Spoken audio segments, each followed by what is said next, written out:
So this is Sam Logue here for irishboxing.com. Absolutely delighted to be joined by Eddie Hearn, the head man of Matchroom Boxing and Matchroom Sport now. It's an absolute pleasure. Eddie, thanks very much for giving us a bit of your time. We're here at the Conlan press conference, obviously in the Europa Hotel in Belfast. First of all, just your reaction to the press conference. Obviously, it's the second leg of the press tour being in Nottingham yesterday. But just your first reaction.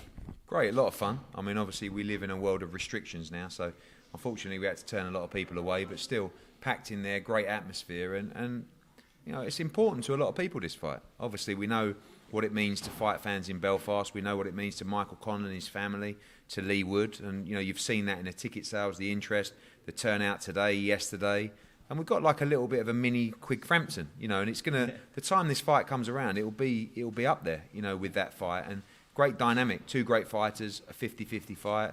Got Ben Davison, Adam Booth, and you know, I can't wait. March 12th. Yeah, nor can I.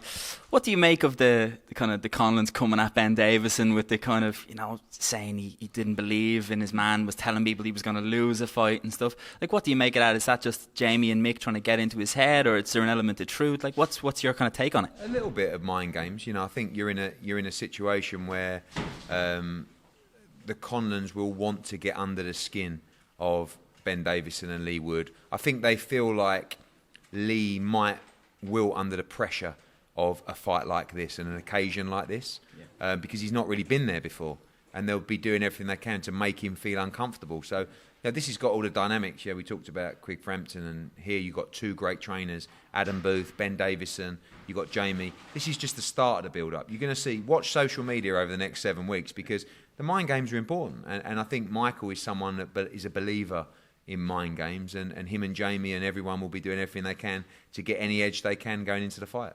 Yeah, 100%. Just to move slightly away from it for a minute, we had a kind of a pre-press conference with Kevin Ajarko, Black Thunder, who was a terrific prospect coming through. Obviously 10-0 now, had his first fight with you on Katie Taylor's undercard in Liverpool just a couple of months ago. Just a word on Kevin, like how far can Kevin go? I mean, we've all been. I mean, you said yourself you'd seen him. You were told about him, and you didn't really know, and then you saw him afterwards, and were like, "Oh, we missed something there." How far can Kevin Ajarko go? Well, great fighter, great talent, really exciting. And the difference is for a long time, you know, sometimes in Belfast you get a kid that, you know, can shift tickets, but is he really going to go on and win a world title? Here you have a genuine middleweight contender that can go and bring massive fights to the city and to Ireland. And you know, I feel like we've got to move at the right pace. He's 10-0, great win for him last time out. But the plan is March 12th for him. What a brilliant platform for him to fight on. One more in the summer, and then we can start looking at bringing fights here. Now, they do have to be big enough. That's a problem, because, you know, at 12-0, which is what he'll be there, is he ready for those names? And you know, I'm talking about Gabe Rosado, I'm talking about Jason Quigley, Spike O'Sullivan, Luke Keeler. You know, that's the kind of fight that you could bring to Belfast. So I hope that you guys get behind him, because he's a great talent. Yeah. You know, but this isn't a guy I'm just looking to turn into a ticket seller in Belfast. I'm looking to turn this kid into a global star. Yeah. And it's down to him. He'll get every opportunity, but he's got to be good enough. I think, from what I see, he is. And he's really exciting to watch. And I think fans are going to love to see him progress.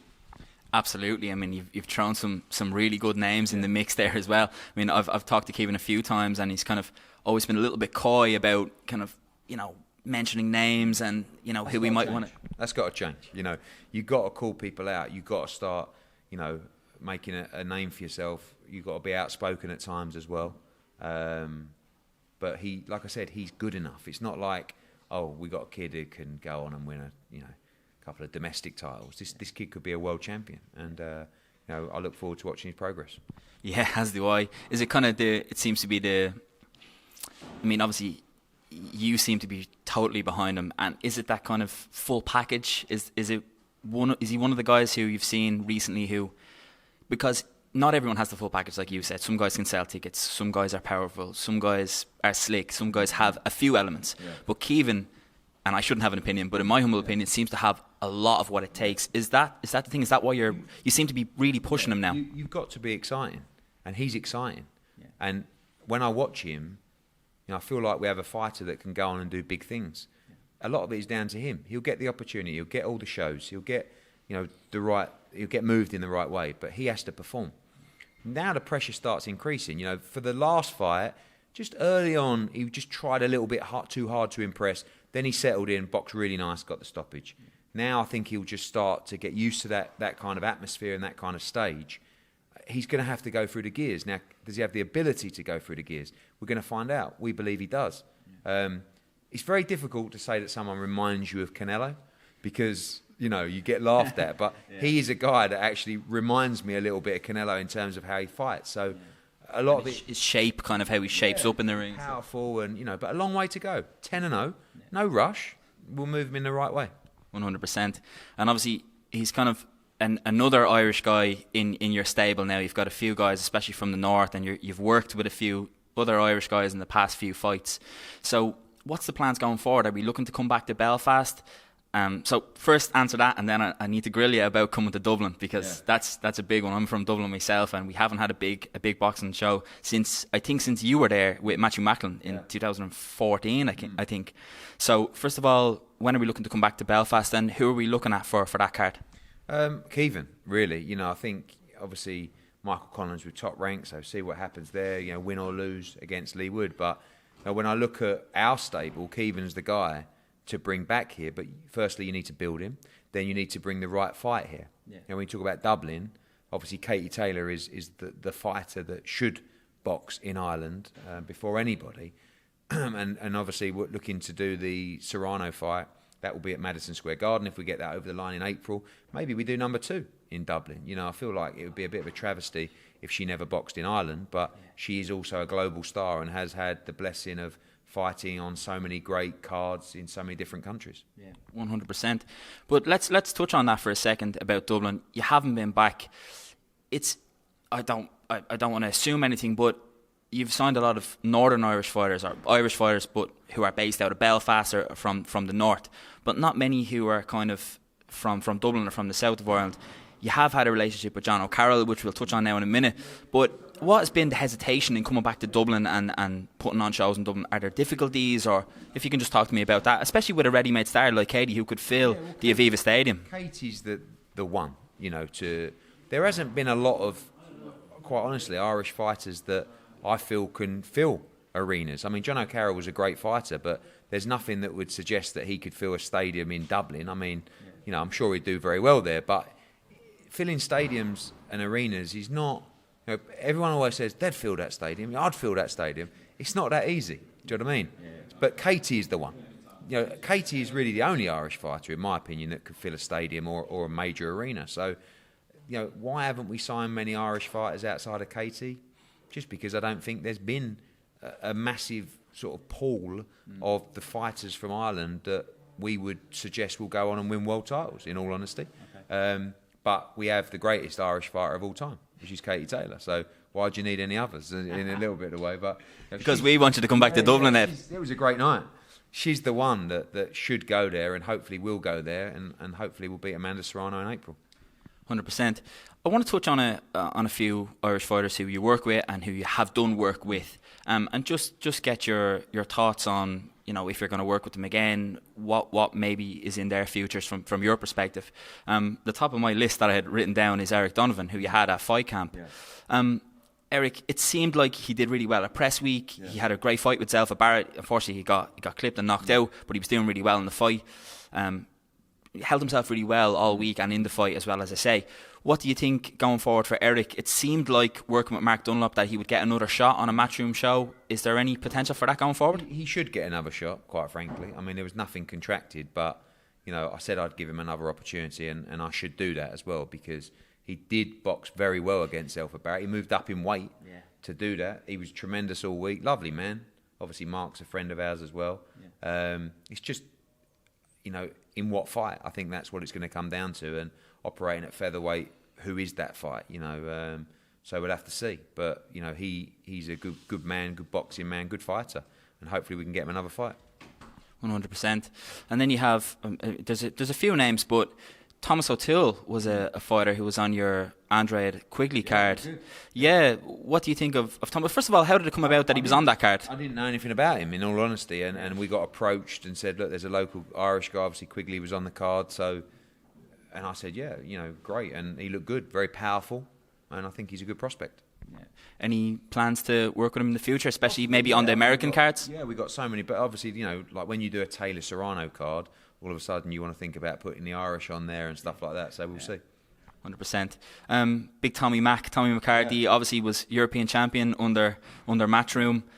Had a close fight with Chris Billum-Smith, lost the fight.